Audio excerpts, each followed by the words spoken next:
We've known some time as Tower of God readers that Hendo and Hansung Yu have been connected in some shape or form, possibly one of his children. And we know that Hendo's immortality contract works in a weird way where he's kind of got to take the lifespans from his children in order to extend his own. So that boy is literally clapping cheeks for his lifespan. As he couldn't, the one gets to clap cheeks just because he wants to. Hendo does it to survive. All jokes aside, though, I think we got implicitly in story confirmation that this is true, and this is why I will be transparent when saying I didn't think about this beforehand, but now that I've seen it in the story, it's something I've been pondering about here and there. What is his connection to Hendo? What is their relationship? Is he a child? Is he a very important part of the immortality contract? What is it exactly? So I'm going to give my thoughts, but I did want to go through this theory that I found on Reddit that I think should be interesting. It's in a Google document. It seems to be really well thought out. It's about 16 pages. We'll read it. It was done about 2 years ago, so we do have a lot of extra information that we can correct and kind of parse through if they're still speculating on something that we possibly do already know. I thought it'd be fun though, and definitely tell me what your thoughts on the connection between Hansung Yu and Hendo Lok Bloodmadder is. What do you think? Like, if he gets Hansung Yu, is he immortal, or is it just gonna give him a little bit more life? So when he said my friend's looking for that, was it specifically Hansung Yu, or was he just looking for any one of his children to sire some like lifespan from? Let's talk about it. A little something like eeny, meeny, right from the beginning. Smoke a little pack, but the pack never timid. Church, but I'm seeing it. Curse when I'm winning. She need a new back. When it's back, I'ma bend it. Slap up some guinea. Ask me to hit it. Watch a nigga black super yak, I'ma quit it. Swerve in the Benzie. Perfume is Fendi. Bobbin' move fast, real fast, like I'm Ricky. That's 'cause I'm pretty. Came from the dirt. Shovel up a nigga can't handle the work. Ooh, y'all, swing with it first. Young white girl like a ram with it. All right.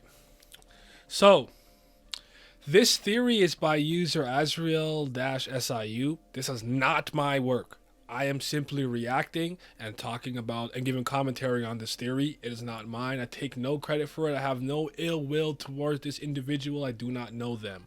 Whether this theory is good, bad, or somewhere in the middle. With those disclaimers out the way, let's hop into the video. But please, like, subscribe. Don't forget to comment. Check the description.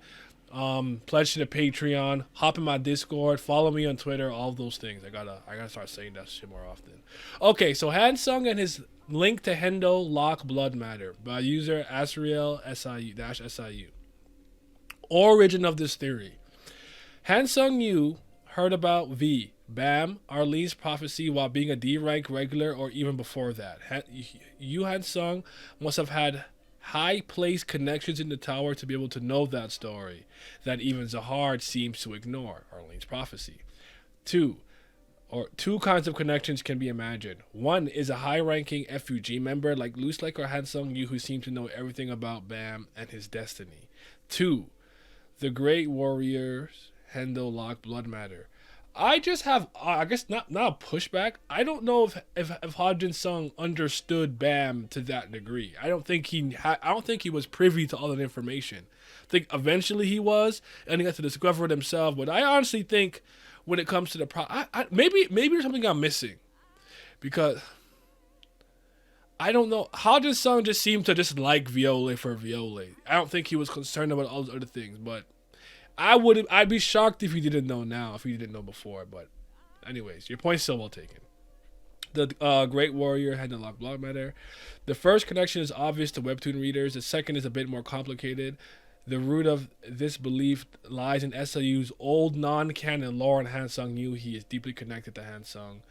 SIU said this in his old character profile for Hendo. Is this a link to it? So yeah, I like that. I like that you have links to all the stuff too. Yes, I had a feeling it was Godai. Godai used to translate a lot of things for us before, because I still like saying Shinsu property conversion instead of just saying Shinsu quality, but and stuff like that. So okay, I mess with Godai. I've been around for a while, so I know about him. Okay, so purpose of this theory: prove that one is false, show that two is true. All right, what you got, man, or woman? Or they, them.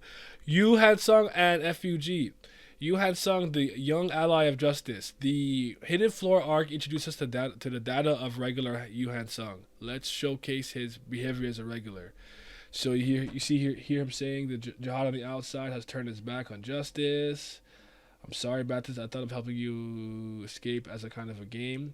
It may have been a predetermined ending, but still, the thought of all this being fake is unbearably sad. Some people may call it fake, but the time I spent with you was precious, Baptiste. Okay. In the Hidden Floor, Hansung is a young man who strives for justice to the point of risking his life by meeting great warrior Kunadan. He is a young man who believes in true friendship and values these bonds with Baptiste. If not totally righteous lad, one who questions the moral foundation of his actions in order to be righteous at all times. One who strives for good. Okay. So far, I'm with you. Yu Hansung appears as an alien in the tower, just like Bam did in season 1. Despite his tendency to pick on enemies, he is definitely one of the best guys in this tower at this point in time. Hence, a point against him being ordered by F.U.G to act in the Hidden Floor as such, against F.U.G being his source of info. Hansung Yu had one goal in the Hidden Floor: to meet a family head and cooperate in order to vanquish Data Jihad. How could F.U.G fathom the idea of cooperating with a family head? I actually don't think it'd be that crazy if there was an ulterior motive. Plus, this is the data version. But I hear you. And maybe Jihad, taking out Jihad is much more of a priority than taking out the other family heads. So if you could use them to take Jihad out first, they would do that. It's not a crazy thought, but I hear what you're saying.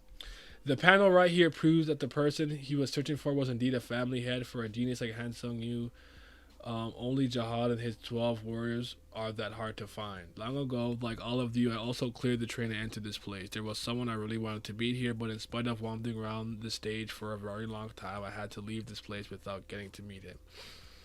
So Hansung, on his actual first journey to the Hidden Floor, never met him. The data version of him did, though. That was left behind. And then the real Hansung, you would have forgot about this experience, most likely. Or is it that you can't tell anybody? If you tell somebody... Damn it, that's crazy. I don't remember. Was I on the Hidden Floor? Shit. We know that the Hidden Floor got patched by Outside Jihad, creating the Hidden Floor and creating the fake Data Jihad. Hansung Yu was led to the bad end, the fake Grand Quest several times before he noticed the true Grand Quest provoked the ire of Big Breeder and got saved by Data Kunadan down below. The very fact that Hansung intended to cooperate with the Great Warrior is a very serious element towards Hansung Yu not acting on F.U.G's behalf, even as Gustang's recent involvement with the Thorn Fragments is surely ignored by those like himself. No, I could agree with that. So, someday Son of V is going to come here to defeat Jihad's Dada and liberate the Hidden Floor from them, and you want me to help you? Yes, that's right.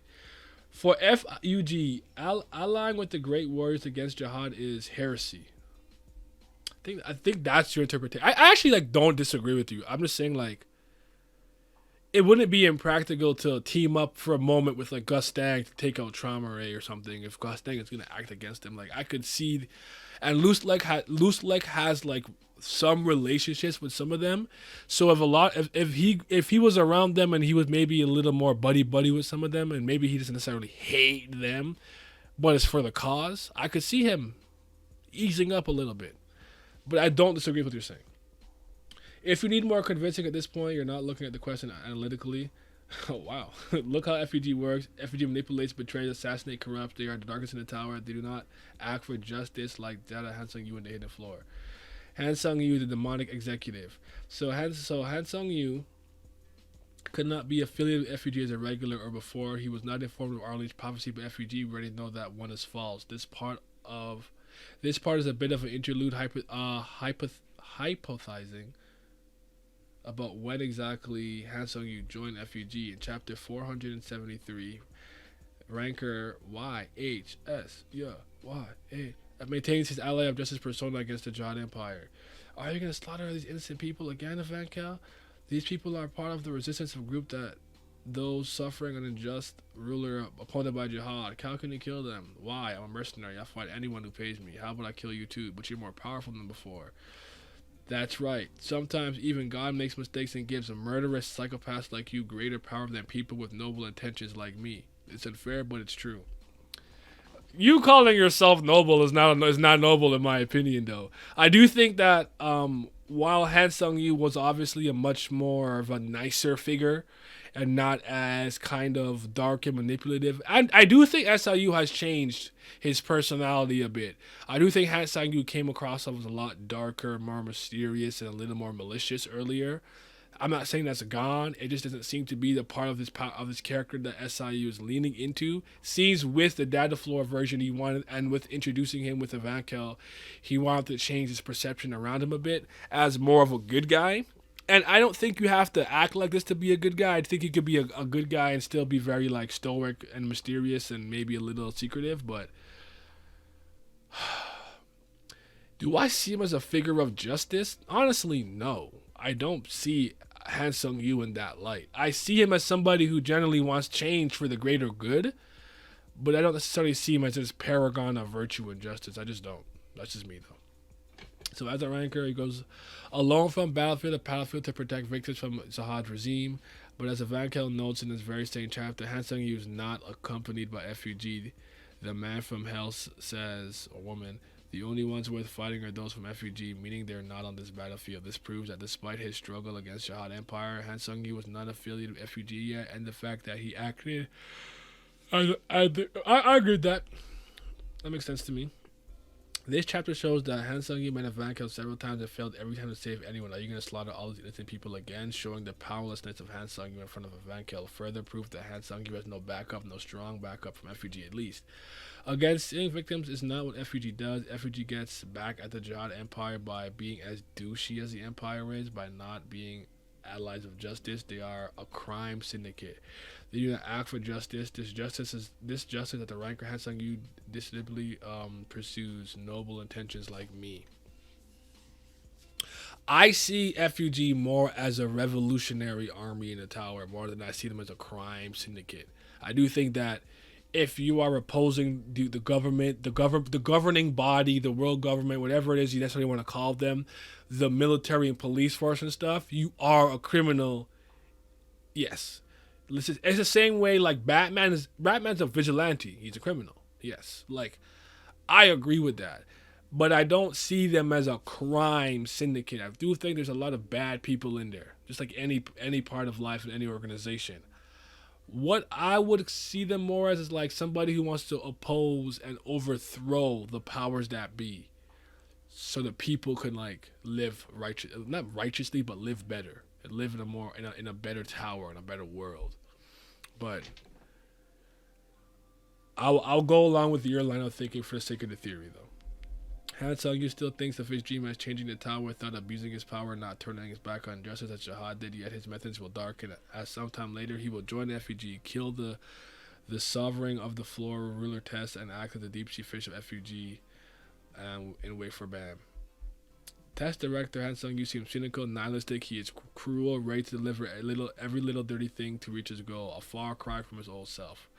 Remember his pact with Rachel using love for Bia Ren and Ho, endangering regulars, Jihad Princess for instance, and had nothing to do with him, but beyond that, there is Hansung Yu acting like what the Terrest director of the floor test. This act of his is extreme opposite of everything he once stood for. But it was an act that he had to maintain in order to not be suspected in the eyes of the Empire. This is Evankel's hell. We sort of those who are a danger to the tower, and I am the deep sea fish lying in wait to gobble them up. It was not a regular. To kill Rachel, to stop Bad from up the tower. All the Roro stuff. Okay.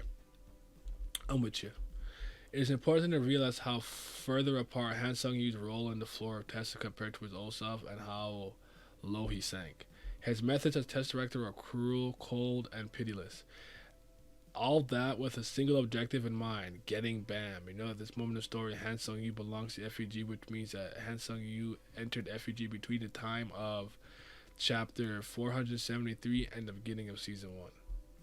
Hansung Yu and Hendo Hansung Yu and Hendo Lok Bloodmadder. I actually like how this has been structured and said so far, all things considered. I think this is, as far as Tower of God theories that I have read, especially covered on this channel, this is by and far the best one I've read so far. So you're doing great. Alright, let's continue. Summarizing Bloodmadder. Hendo Lok Bloodmadder is one of the 13 great warriors. According to his old lore, his Sorper kid is, well, Long Life Turtle is what I know is. I know what is Long Life Turtle is what I know it as. It is an ironic name for the great warrior whom, according to the old lore, received an inferior version of the eternal youth contract or immortality contract, the one Jihad and his friends received on the 100th floor. Contrary to other great warriors, Hendo needs to sacrifice his descendants' lifespan to prolong his own life. The reason for this difference in treatment is unknown. According to old lore, Bloodmadder has more children among the 13 great warriors, but Edwan has more wives. Edwan's pull-out game strong. No, it just means that Edwan does this for recreation. Bloodmadder does this so he doesn't die.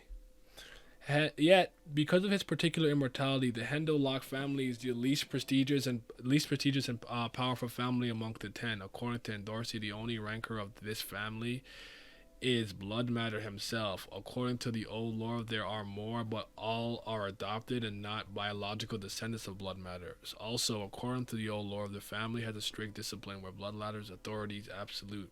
It seems validated by Endorsi's past and gruesome Jihad princess competition. I know there are some people and a lot of us that believe that Endorsi comes from that family. I don't necessarily agree or disagree. I have no idea, but it is a thought process that I've seen numerous times. The old lore says that Bloodmadder's descendants lied to their parents when they are to be married. It seems that they are carrying the blood of Hendo Lok. Lok is ashamed in the tower. It is even a habit in the tower to check one's partner's lineage to verify whether or not they are Hendo Lok before marrying. I remember this. Hence, the old lore, Hendo Lok says, inferior immortality based on his defendant's lifespan. Hendo compensates by having a lot of children. Because of their short life, the family has in between one and a few rankers. We don't know whether Endorsi knows the full truth and fell into ruin. If rankers older than Bloodmadder, if rankers other than Bloodmadder, they were adopted. The Hendo descendants are segregated against, avoided like the plague in the tower. The cursed people. In the webtoon, a new canon lore extremely similar to Bloodmadder's exists. It is the cursed people. As explained to your right, they are descendants from traitors against Jihad, and their characteristics are androgynous traits, immediate loss of fertility or progressive extinction, sealed powers. The cursed people also hide their heritage when marrying and are damned to see their numbers die off. A very striking resemblance with Bloodline's lineage. But their father had a secret. He was a descendant of one of the people who betrayed the 10 great families and Jihad after the great journey ended. So they were cursed with a terrible spell and became the cursed people. They were born male and female in a single body and lost to reproductive ability. So, okay, this is just a panel to show proof. Uraha, described by Muntari as having a similar vibe as Akka Williams, who we know this descendant from Bloodmadder with his traits. Prince thought he was a woman, and I know some fans do too. And his position, which while not being a hereditary thing, often gets inherited. Akka Williams is a defender, the same position occupied as Bloodmadder, since your resistance, yada yada. We know him and Kun Duan, or known as a regular duo. Also being taller than ordinary regulars, another trait that reminds Bloodmadder is 13 meters.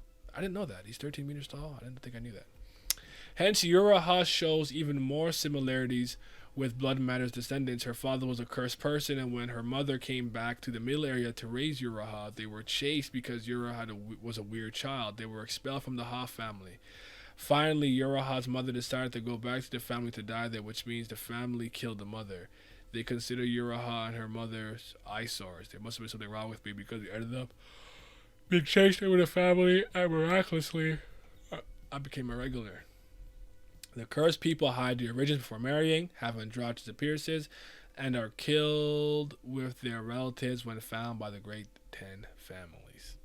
So, I can see where your line of thinking here is going as of right now. And everything you said as of recent, I don't disagree with. Sorry. Ugh. This has been good so far. I hope you guys are enjoying it. Like the video. Hence,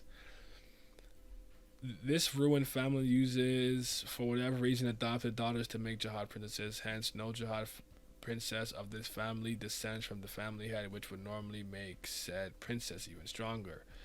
There must be a reason for that. So Endorsi here is saying, before I became a princess, my family is one of the great families, but the only rancor we had was the head of my family. Our family was ruined, so the head of the family tried to regain power by producing a princess of Jihad. He adopted the girls who seemed talented to be in his area and trained them. I was one of those. Okay. And Dorsey's family only has publicly one rancor, and the male family head adopts girls to make them princesses of Jihad. Hence, the girls supposed to become influential rankers and assets for the family are adopted. Jihad's cruelty. The cursed people are descendants from traitors against Jihad and the end of the Great Journey. The end of the Great Journey is Jihad's ascension to kingship and the war against Arlene and V. In the process, there are many conflicts among the 10 families. There are many details about this in Arlene's pocket. What I know for sure is that the 10 leaders sided with Jihad for some reason. Ultimately, V and Arlene lost the war and became fugitives. What we do find out in chapter 320, describing this very same period, tensions and conflicts amongst the 10 great families, it is possible that Hendo first chose to ally himself with V and Arlene, or at least support them. But for some reason, all sided with Jihad. And we know that Jihad treats those who go against him, Pobadao, Gastang, and Jihad, the princess system against Gastang, Darien. Now let's imagine that Bloodmadder's old downgraded immortality is still valid. Hendo Lok has to sacrifice his children and their children's lifespan to keep living. Later, Hendo Lok betrays Jihad. As punishment against Hendo Lok, what would Jihad do? Hit where it hurts most. Now Bloodmadder's children are cursed to slowly die off, born ugly and an eyesore for the rest of nobility. They have trouble having children, which makes it harder for Hendo to keep on living, unless he goes into a spree. That boy clapping cheeks for them years, baby. When this second layer of curse, coupled with the inferior mortality, not something Jihad would think of to punish a traitor, given how his retaliation seemed oddly relevant to the given people he targets, using the princess system to screw the ones who created it, using foresight against Kelhelm, who was confident in his own ability. I never noticed that. Interesting. I wonder if he did use the, like, my observation hockey's better than yours to just show him how futile his. Okay, that's interesting.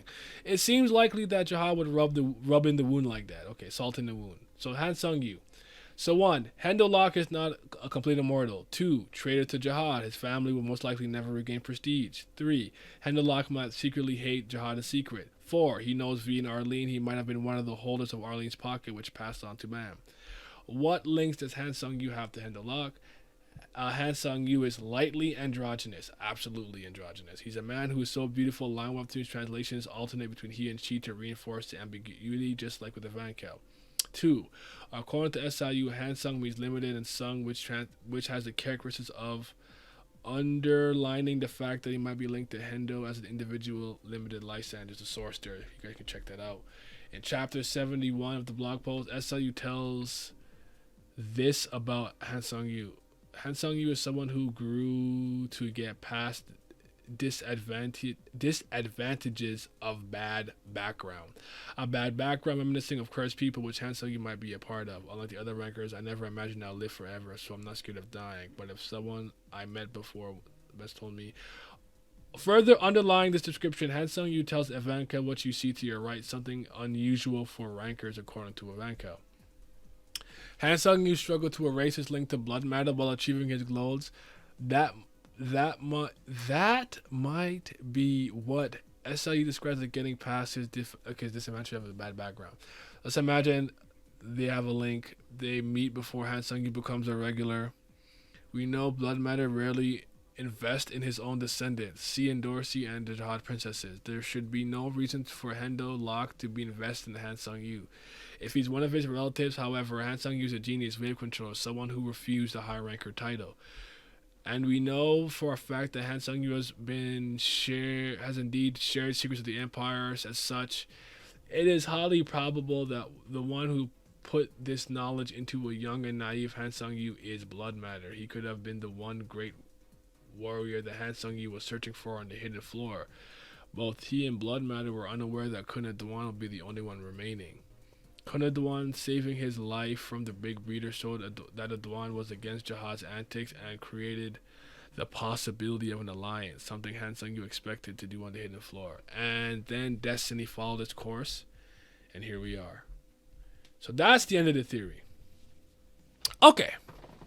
That's actually very well formulated, I would say. There's some things that I obviously have a difference of opinion on in terms of our point of view and perspective.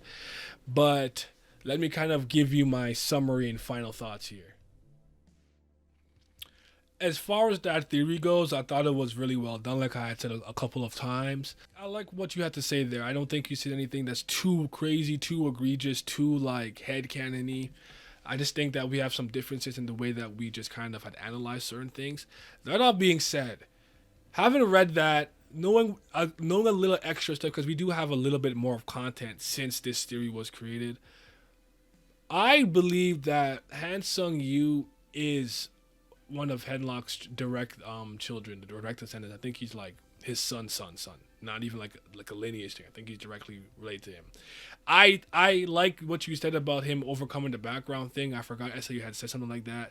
And I think the reason that he's an anima and could do all of these things were him trying to compensate for the fact that he had a disadvantage, lineage, so to speak. So he became a jack of all trades in a lot of ways, I would say, and maybe a master of none. But and maybe because he can use anima and things like that, it can hide the fact that he perhaps has this cursed lineage from the cursed people. All well said and done and well substantiated. My belief is that Hansung Yu's existence to Hendo is special. It's different from his other children or other people in the family which he siphons lifespan from. I don't know how it works. I don't know if he goes, yummy, Kirby. I don't know how it works. Maybe it's a procedure, a process. But I think Hansung Yu specifically is different. Because the way that for some reason, the way that it came across to me when Traumerei was saying it, is that like if he has Hansung Yu, there is a path to true immortality for Hendo in some way, shape, or form. And I'm not sure what the reason is, or I'm not sure why. But I am much more interested in what you guys think in the comment section. Tell me what you thought about the theory. What are your thoughts on Hendo and Hansung Yu, their connection, what it could be? Do you think he's an important or just another one of his children that he wants to... Maybe he gets a lot of lifespan from Hansung Yu for some reason. I don't know. Maybe the lifespan that he gets is different depending on the power of the I don't know. There's so many variables that I could interject here that will debunk what I'm about to say. So anyways, I want to know what you guys' thoughts are. Please let me know. I hope you enjoyed the theory. Again, the theory will be in the description at the top, or I'll pin the comment. I'll pin a comment so that you can go check it out yourself. And shout out to you, Azriel-SIU. Good work.